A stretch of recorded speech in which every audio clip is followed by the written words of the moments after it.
Ich glaube, das Thema, das wollen wir ja nicht erst anfangen. Vielleicht die D-Mark wieder zurückführen. Die D-Mark wieder? Die ist gut gewesen, oder? Richtig. Und das Hauptthema sind nun mal die ganzen Ausländer, die hier hingekommen sind. Das ist so. Ja, Roma, Zinnis und was nicht alles da vertreten ist. Naja, das, was jetzt Merkel da vor sich hat, ne, mit den Flüchtlingen.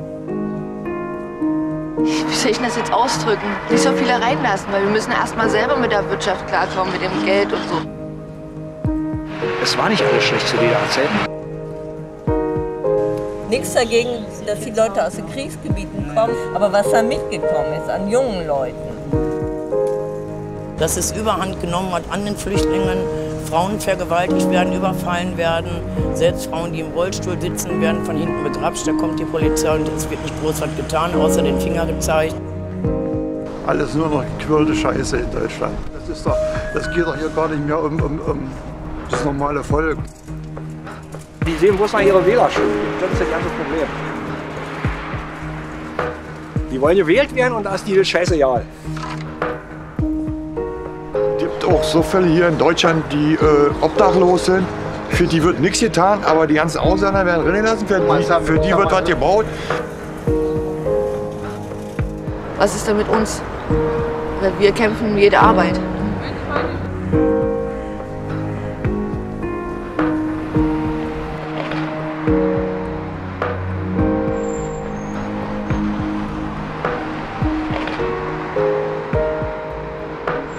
Ich hatte eine Firma und wir haben Luftbildkarten hergestellt für ganz Deutschland. Und die Mexikaner wollten ein gleiches Produkt in Mexiko entwickeln und aufbauen. Und da haben wir sie beraten. Und da haben sie uns besucht. Es war also ein Partnerbesuch. Mein Westberliner Kollege, der sagte zu mir, du kennst Marzahn am besten. Setz sie mal ins Auto und fahr sie durch. Und so ist das geschehen. Und die waren wirklich begeistert. Das war eine ehrliche Meinung. Ja, und 2 Tage später höre ich dann, ich will nicht sagen, wer das war, eine Ministerin in der Bundesregierung, die sich auch etwas abfällig über Marzahn geäußert hat. Da sieht man schon, dass es da sehr viel Voreingenommenheit manchmal gibt. Wenn man selbst hier lebt und mit den Menschen spricht, dann kriegt man schon ein anderes Bild. Ein ganz anderes Bild, so ist das. Ja, es gibt sehr viele Vorteile, dass hier auch bloß Haufen Asoziale wohnen und so was alles. Dass man eben hier nicht die Boutiquen hat wie in der Stadt, das ist schon ganz klar, dass das hier keinen Absatz finden würde.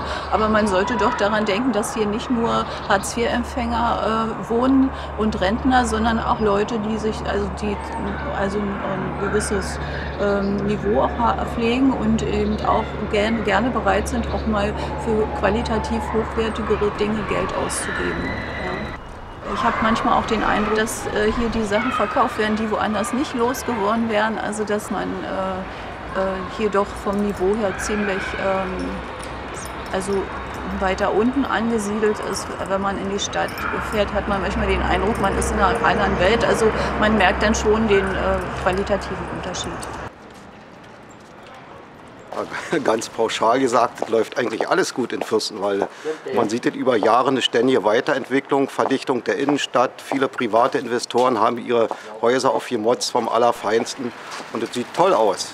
Und man erfährt mehr Resonanz von Außenstehenden, die mal zufällig hier hinkommen, als vielleicht die eigene Bevölkerung das manchmal zu schätzen mag. Im Großen und Ganzen ist man eigentlich hier zufrieden. Ja. Aber wie gesagt, es gibt eben Kleinigkeiten, was eben nicht mehr hinhauen. Naja, die Menschen sind manchmal ein bisschen mufflig, die können etwas freundlicher sein.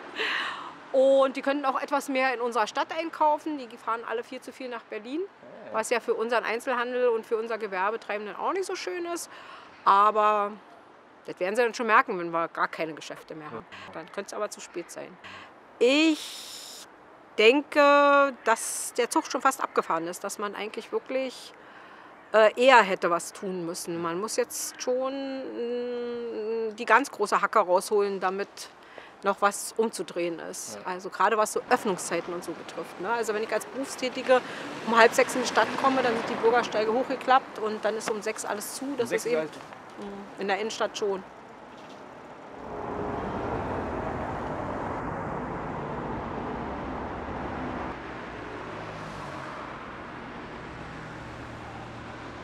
Pourquoi? Parce qu'il y a des touristes qui viennent, il y a l'image de Marseille, il faut qu'elle reste attractive, la ville.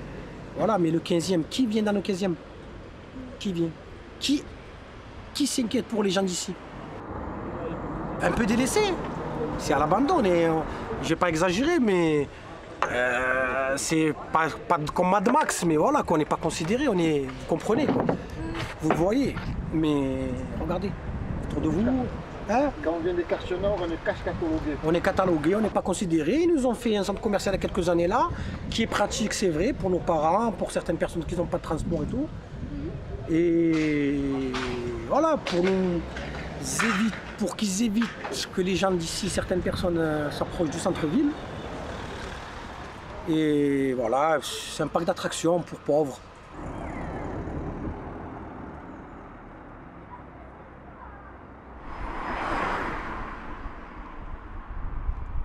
Ici, on a par exemple la mairie, elle ne voit jamais personne. Hein. Aucun responsable qui vient nous voir, les habitants, est-ce que ça va bien, est-ce que ça va mal, personne. Hein. Négativement, c'est abandonné par l'État. C'est la drogue, la délinquance, toutes les choses, le chômage.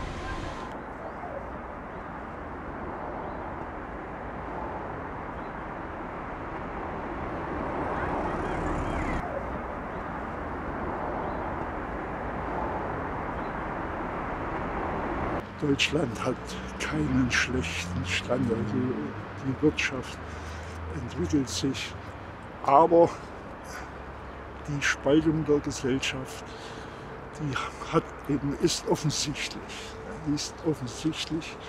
Und wissen Sie, es geht heute eigentlich nicht bei Wahlen um rechts oder links. Nein, es geht um oben und unten.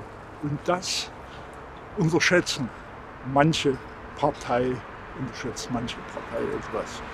Es gibt schon eine Reihe, die nicht sich mitgenommen fühlen. Das ist es. Ich glaube, egal wo du gewesen bist, die Stimmung wird immer markanter hier in Deutschland. Ja. Und ich denke mal auch, dass die Merkel das letzte Mal Bundeskanzler war. 100%. Weil die schon viel zu lange hat. Mit der Welle hat es ja angefangen. Je mehr die rennen gelassen hat, je schlimmer wurde die Stimmung hier in ganz Deutschland. Und ich glaube nicht, dass ich da alleine stehe.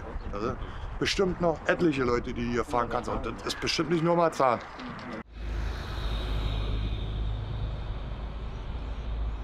Großproblem, dass wir immer weniger Geld kriegen von der AGE, dass uns alles gekürzt wird, dass wir, wenn wir Sachen brauchen von der AGE, sei es Kleidung, sei es Elektrosachen, dass das bei uns gestoppt wird. Das sollen wir uns von unseren 419 € an den Seite sparen.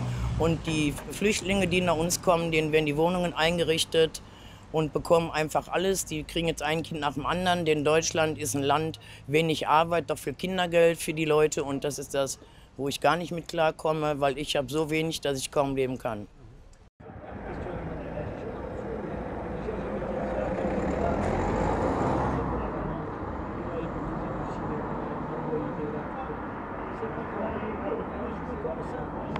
Was jetzt hier gut in Deutschland läuft, ich finde im Moment gar nicht gerade viel. Das ist doch Quatsch, uns geht's gut. Wir sind ein reiches Land. Ich kann hier draußen rauchend stehen. Mir fällt keine Bombe auf den Kopf. Ich muss keine Angst haben, einen Husten zu kriegen oder an einer Lungenentzündung zu sterben, weil ich keine Krankenversicherung habe. Irgendwie so. Das läuft alles wunderbar. Und selbst den Leuten, die es eben nicht so gut getroffen hat, denen wird auch irgendwie geholfen. Das ist meine Erfahrung. Also vor allen Dingen müsste es ja nur endlich mal so weit sein, dass die Renten angeglichen wären, nicht? So für die älteren Leute. Und ich sage, für Kinderarmut müsste viel gemacht werden. Ich bin mit Deutschland soweit zufrieden. Also ich möchte in keinem anderen Land leben. Naja, Soziale. Also meine Freundin ist behindert und kriegt Rente. Das ist ein bisschen dürftig. Meine Rente ist auch ein bisschen dürftig, weil ich bin sehbehindert. Ich kriege Rente, ich darf nicht mehr arbeiten. Ne? Das ist ein bisschen dürftig und das ist das Einzige. Ja, die Mittelschicht, diese Minijobs müssten weg, dass die Menschen genauso viel verdienen, dass sie auch ihre Miete und ihr Einkommen haben. Ich arbeite zum Beispiel in der Altenpflege und viele haben 2 Jobs, um zu überleben, weil es gibt keine Vollzeitstellen mehr. Keiner stellt mehr Vollzeitstellen ab, obwohl das ein Wohlfahrtsverband ist und genauso wirtschaftlich arbeitet wie die Wirtschaft überhaupt. Nur noch wirtschaftliches Denken, Profitdenken. Wenn die Menschen kein Geld haben, um sich etwas zu leisten, dann werden sie auch unzufrieden.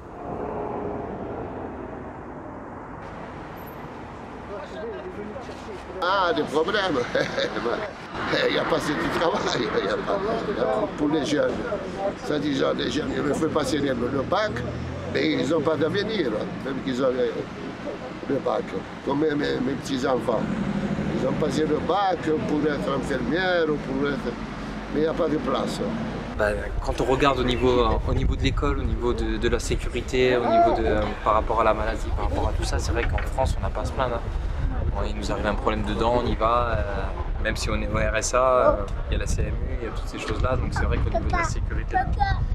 Après, je pense qu'au niveau des taxes, au niveau de tout ça, il y aurait un point à refaire. Parce que nous, quand on est une société, c'est très dur actuellement.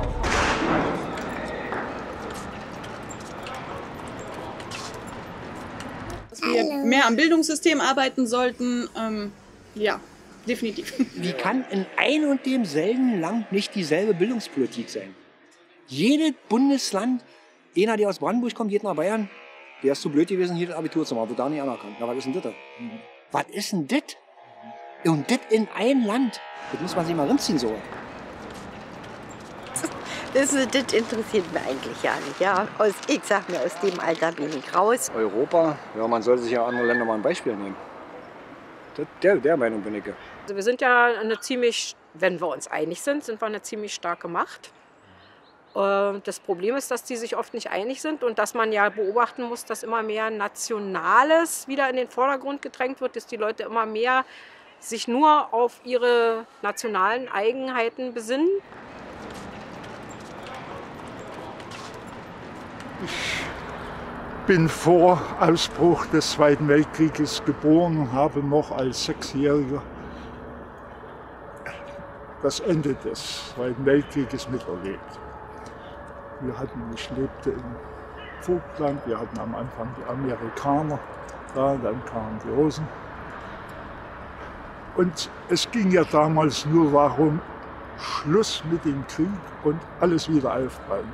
Egal, Ost oder West. Nun hat sich das im Osten und Westen unterschiedlich entwickelt, aufgrund eben der politischen Konstellationen. Aber das ist der Zusammenschluss europäischer Länder war eigentlich von Anfang an etwas Positives. Und das ist mit der Wende nochmal so richtig verstärkt worden. Nur gegenwärtig gibt es wieder nationalistische Tendenzen in einzelnen Ländern, auch in Osteuropa, wo man Zweifel haben muss, ob das Europa gut tut. Unser Europäisches Parlament sollte sich weniger mit sich selber beschäftigen, vielmehr mit den Menschen, die sie verwalten.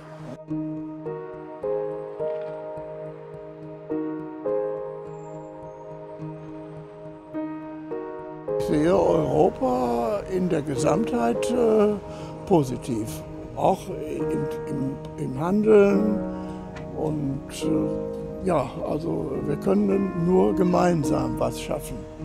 Also von der Rangfolge würde ich immer sagen, Heimat Fürstenwalde, Herkunftsland Deutschland, Zukunft Europa, das muss auf jeden Fall so weitergehen.